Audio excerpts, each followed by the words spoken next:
el día de hoy nos convoca a conversar sobre el derecho laboral y la maternidad, principalmente lo que tiene que ver con el descanso pre-postnatal, el fuero maternal que tienen las trabajadoras madres, por supuesto, y también los otros derechos que son considerados como maternales que le otorga la legislación laboral, en este caso a las madres trabajadoras.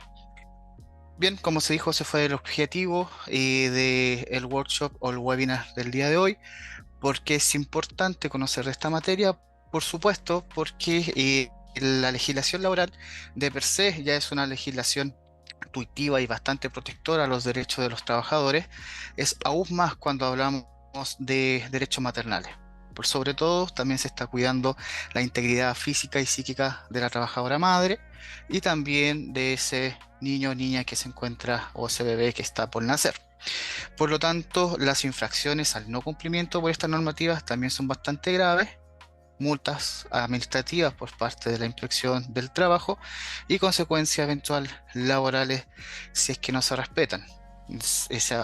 Consecuencias judiciales si no se respetan, sean estas situación de hostigamiento laboral, vulneración de derechos fundamentales que pueden significar, por supuesto, una consecuencia judicial que afecta a la economía de su empresa. Adelante un poco. Y brevemente, ¿de qué vamos a conversar? Además, los derechos maternales, el derecho a lactancia, el derecho a la cuna, el derecho al cuidado de un niño o niña con enfermedad grave menor de un año o menor de 18 años. Son dos permisos distintos que también los vamos a conocer en esta breve exposición. Así como es la costumbre, luego de terminada esta exposición, vamos a dar inicio a esta ronda de preguntas y respuestas para ir conociendo cada uno de sus casos o si queda alguna duda respecto a lo que se vaya a presentar. Partiendo brevemente con el fuero maternal, sabemos que es un derecho que tiene el objetivo de proteger a la trabajadora madre o que está en vía de serlo, la trabajadora que se encuentra embarazada, y principalmente genera la prohibición del empleador de poner término a su contrato de trabajo de manera legal, a menos que cuente con la autorización de un juez laboral. ¿Por qué digo poner término de manera legal? Porque si bien se puede poner término de todas maneras a un contrato de trabajo de una trabajadora que está con fuero maternal, ese despido se va a considerar ilegal. Puede producir eventualmente los efectos de vinculación, pero va a tener otras consecuencias judiciales y legales. Por lo tanto, eh, en la práctica, cuando se produce un despido por incluso por desconocimiento de la misma madre que se encontraba embarazada a la hora del despido, actúa la inspección del trabajo con esta solicitud de reincorporación o en su defecto recaen las demandas y las acciones judiciales. Cuando inicia este fuero, desde el comienzo desde el embarazo, de la fecha de la concepción, y tiene efecto retroactivo en caso de desconocimiento. Lo puedes conocer el empleador, lo puedes conocer incluso la madre. Se ha dado muchas situaciones de despido en que 2 o 3 semanas, incluso un mes posterior, eh, la trabajadora tuvo el conocimiento de que se encuentra embarazada, lo hace saber a la inspección del trabajo al empleador y el empleador tiene la obligación de reincorporarlo, siempre y cuando esa fecha de inicio de embarazo, esa fecha eh, estimada de la concepción, ha estado dentro de la vigencia de la relación laboral. Cuando termina esto, por regla general, hasta que el hijo o hija cumpla 1 año y 84 días. Esta fecha es particularmente un año posterior al vencimiento del postnatal normal o parental, si se puede decir de cierta manera, se vendrían siendo las primeras 12 semanas luego del nacimiento del hijo. Se podría extender eventualmente en caso de presentarse alguna licencia especial, que son denominadas de postnatal suplementario. Son especiales porque solamente se otorgan en caso de alguna enfermedad grave o consecuencia que se haya generado a la salud de la madre a raíz del Hola parto. mamá, ¿qué tal? Por lo tanto, esto lo podría extender hasta un año desde el término de esta licencia especial. Ay, ¿cómo estuvo? El, el desafuero, creo ¿Ah? que alguien tiene el micrófono encendido. Súper bien, mamá. Te lo juro que eres lejos la más Sí. bonita.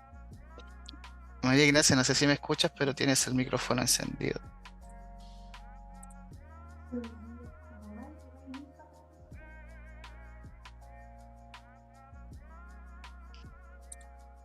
Bien, dame un segundo para poder darle aviso y continuamos con la exposición.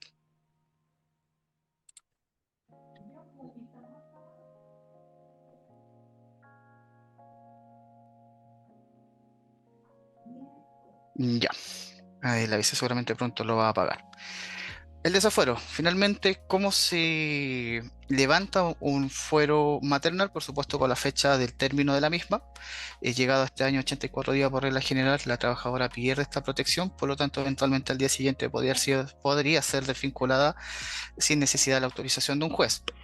Antes de llegar a esa fecha, existe un procedimiento judicial especial, es una solicitud que se hace a un juez laboral para levantar esta protección que tendría la trabajadora.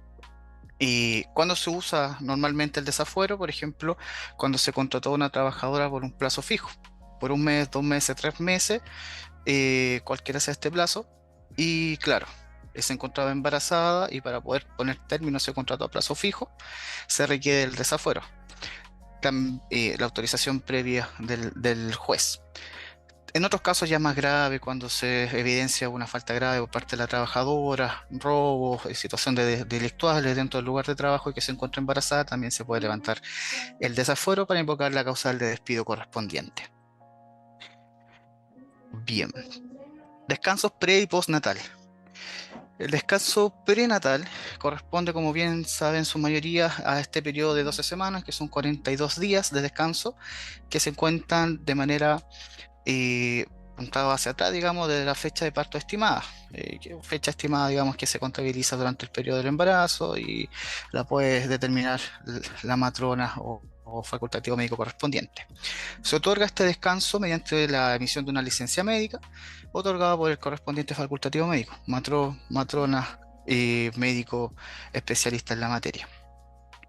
¿Qué pasa si el parto se adelanta a la fecha estimada? Este periodo restante, por ejemplo, si el bebé nace a, a faltar 10 días antes de la fecha programada, esos 10 días se perderían y porque comenzaría a correr, digamos, el descanso que vamos a explicar a continuación, que sería el postnatal. El postnatal, por su parte, de manera global, sabemos que son esas 24 semanas de descanso que tiene la trabajadora, pero se hace una distinción en su forma de otorgamiento. En primer lugar, en un descanso postnatal normal o parental, que lo llaman algunos, digamos, autores para hacer la distinción, que corresponde al periodo de 12 semanas, vale decir 84 días de descanso contado desde la fecha de nacimiento del hijo o hija. En caso de que el niño o niña que nazca se considere prematuro, vale decir, nazca con una fecha de gestación anterior a las 33 semanas o pese menos de 1,5 kg, este descanso postnatal en especial se va a extender hasta 18 semanas, vale decir, hasta 126 días. En casos de nacimientos múltiples, se van a adicionar 7 días de corridos adicionales cuando se cuenta, digamos, a partir del segundo hijo, ¿vale? Es decir, si tiene 2 hijos, no se cuenta ningún día adicional, pero si ya este parto es múltiple, son 3 trillizos, por ejemplo, se van a sumar 7 días por el tercer hijo nacido.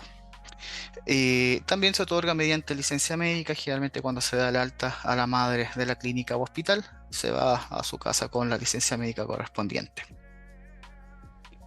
Luego encontramos la segunda parte del postnatal, descanso postnatal, que es el denominado parental, que corresponde a las 12 semanas siguientes de términos del descanso postnatal parental anterior, 84 días más. Eh, y se puede, ¿por qué se hace esta distinción? Porque justamente este periodo se puede conceder, o mejor dicho, la trabajadora puede optar por aplicarlo de dos maneras distintas. Uno, una jornada completa, que serían las 12 semanas de corrido, o dos, puede ser jornada parcial. La trabajadora elige si trabaja media jornada de trabajo en la mañana o en la tarde, y en ese caso el descanso no son 24 semanas adicionales, sino que son 18 en su totalidad, vale decir 126 días.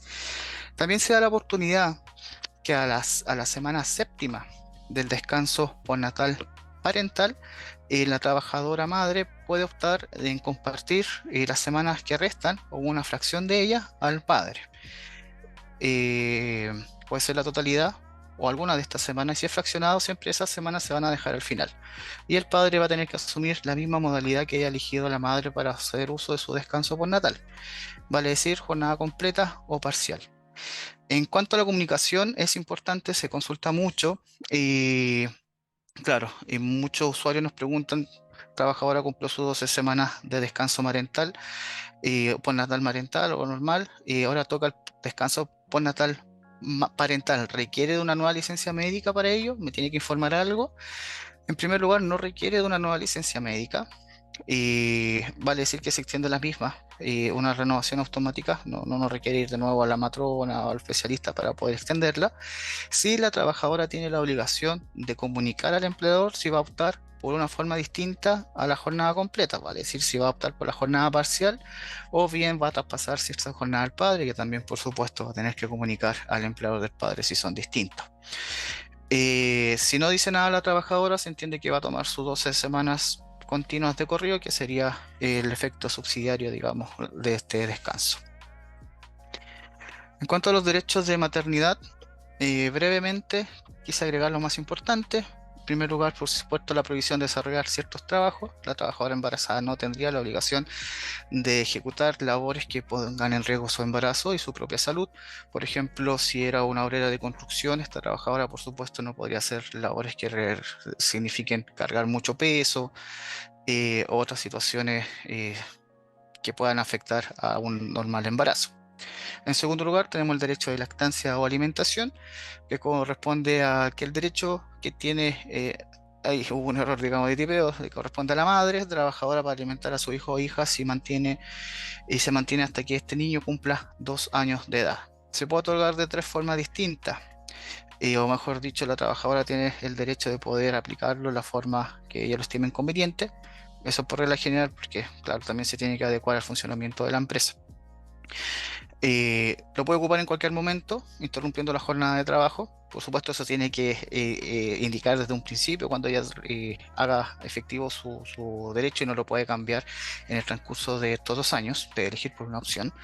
O bien puede dividir esta hora por dos periodos de 30 minutos para tener un lapso en la mañana, otro en la tarde. Es un poco usual, la verdad, esta opción es porque lo más común es que se anticipe o se retrase la entrada o salida de la jornada de trabajo en esa hora, digamos. Eh, Entro una hora más tarde, salgo una hora más temprano. Generalmente se aplica con una salida anticipada de la jornada de trabajo de la trabajadora.